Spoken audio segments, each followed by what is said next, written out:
欢迎收看文仲爷讲故事。今天我们来聊一个穿越人王莽。王莽啊，是很多年大家一直怀疑的穿越者。他的一些不合理的里程和不符合年代的行为，让他的故事更加扑朔迷离。我们现在就来看看啊，他都做过什么事情。首先，我们先来聊聊王莽篡汉的里程。这是一段非常有意思的一段故事。一开始啊，王莽可谓是一个悲惨的童年，他自强不息，因为年幼丧父，不久后呢，哥哥也相继去世。这些变故使他的心智过于早熟，和他年龄差不多的呢，都在享受荣华富贵，王莽却表现出跟他们不同的画风，发愤图强，饱读诗书。此时的王莽的大伯父王凤身居大司马之位，王莽对王凤呢也是极为恭敬，王凤也非常欣赏各方面都很出众的这个侄子，自己临终前还特意嘱咐王政君要好好照顾他。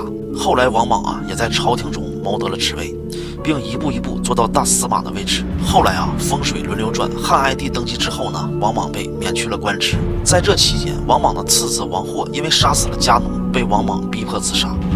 公元前1年，汉哀帝驾崩，因为没有子嗣，传国玉玺由王政君掌管，所以主动权又回到了王家手里。王莽再次担任大司马之位。后来王莽在公元90纪称帝，改国号为新，并且向王政君索要玉玺。王政君很愤怒啊，他怎么也想不到王莽长辈都看好的侄子竟然有这么大的野心，竟然敢做谋权之事。可能之前的良好形象只不过是做戏罢了，也有可能认为之前的孝顺是王莽发自内心的，但因为发生了某些变故，心境发生了改变，或者说是跟换了个人一样。在王莽的统治期间啊，他实行了非常多的变革改革措施，这些措施也是他称之为穿越者的缘由。王莽身上有着非常多符合穿越者的行为，这些行为呢，处处透露着不合理和离谱，也只是当时看不合理，也是他失败的主要原因。但是放在现在来看呢，跟现代人的做法无异了。首先，王莽有着超前的思想，当上皇帝后第一件事呢，就是禁止了买卖奴隶，倡导人人平等，推进民权，这不就是我们现代人所提倡的吗？他在2000年前就开始做了，并且还是在封建社会提倡人人平等。然后呢，王莽以王田制复辟西周的井田制，将土地收为国有，并重新按照每户人口分配的土地所有权。王莽还把酒、盐、铁、林等等这些都回归了国有，这些啊都不是符合当时那个生产力、生产水平以及发展社会的措施。放到现在呢，不就是社会主义了吗？不仅如此啊，最有意思的，王莽还发明了这种青铜制的游标卡尺。大家注意啊，这是现代的游标卡尺，这是王莽发明的游标卡尺，从外形到作用简直是相差无几。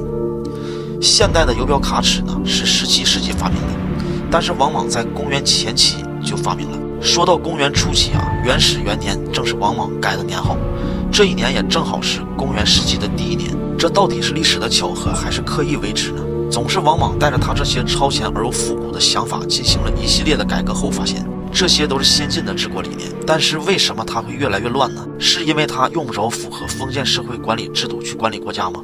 还是因为你这个穿越者已经扰乱了历史，必须要下台呢？也有人说啊，什么穿越者，他就是一个只知道死读书的狂想家以及理想主义者罢了，搞了很多没有一个切合实际。再说了，王莽的一生都有正史记载，那你说他是穿越者，证据呢？但还是有人相信啊，他是一个穿越者。这些人就顺着这个想法继续猜测，说早期的王莽啊还是他自己，后来因为被贬回封国，这时候一个21世纪的灵魂穿越到了王莽的身上，所以在外人看来就跟变了个人一样。也可能啊，汉代本来就应该有一个400多年甚至更久远的历史，因为突然它的出现使得历史的走向发生了变化，你穿越回去改变了历史，这是最复杂的情况。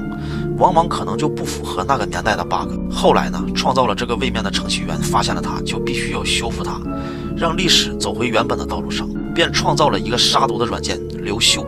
因为篇幅有限啊，关于王莽和刘秀的事情我们以后再说。我是文中野，精彩的节目我们下期再见。